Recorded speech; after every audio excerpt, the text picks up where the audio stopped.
The following trailer is rated H for honest.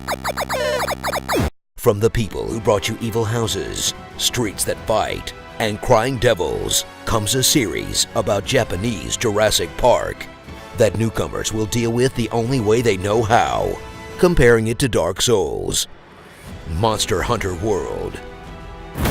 Embark on a voyage to a newly discovered continent and experience the thrill of colonization for yourself as you literally carve out a place for yourself in this brand new world by exploring its jungles, deserts, and weird coral forests, tracking down the biggest thing that lives there, and beating the shit out of it in the name of research, then making a giant hammer out of its head and killing its entire extended family with it. The circle of life really is beautiful. Dive face first into the most accessible Monster Hunter yet, as Capcom brings the franchise out of handheld purgatory, finally letting you hunt monsters like a real person with an actual controller. Then strips out several layers of unnecessary bullshit and hidden information that meant you had to play the game with a wiki open next to you, resulting in a Monster Hunter that's actually something a sane person might want to play. Congratulations, Capcom! Your game is now slightly less complicated than learning a foreign language. Grab your insanely oversized weapon of choice, play some prehistoric dress-up, chow down on an insane amount of food for a single human, and head out into a brand new Monster Hunter world, featuring more elaborate maps with no loading, a tracking system that isn't a massive pain in the ass, a slingshot strapped to your arm for annoying the wildlife, multiple camps and fast travel, a grappling hook that lets you zip around like Stone Age Spider-Man, and monsters that actually interact with each other, in a hunting experience that feels more epic and intense than ever before. As long as you don't mind the rest of the game, which basically feels like doing your taxes.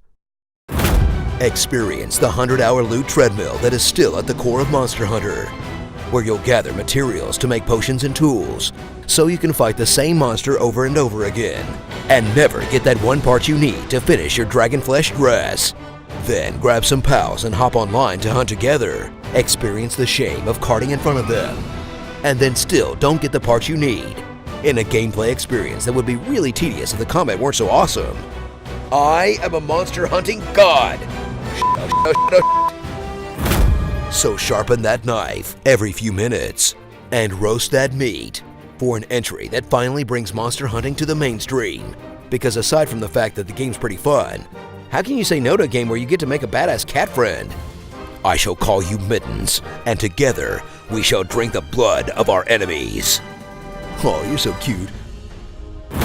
Starring Mick Jagras, Mr. Steal Your Eggs, Ukulele, Dirty Dashing, I Heard You Like Mudkips, Shock Dog, Phyrosaurus Flex, Glandular Problem, Con Photographer, Ice Ice Baby, Snap Into a Slim Jim, Salandit, The Bone Zone, You Thought a Dactyl, King Dodongo, Filet of Fish, Jay Leno's Return to Late Night, Diablos to Fight, Yas Queen, OG Dragangster, Horn Horse, Godzilla, That Dude from Legend, DJ Tiesto, Valhalla Tosis, Dang Kush, and this fight is really dragging on, Scalebound. If you're ever having trouble with a fight, just send up an SOS flare. 3 Japanese dudes will show up and destroy the monster in like 2 minutes. Carry me, senpai! Comment below on what you want me to read in my epic voice. You're just jealous because the voices are talking to me and not you. Someone call quarantine, cause your smile's contagious. Anime is a mistake. We challenge all players. You cannot beat us.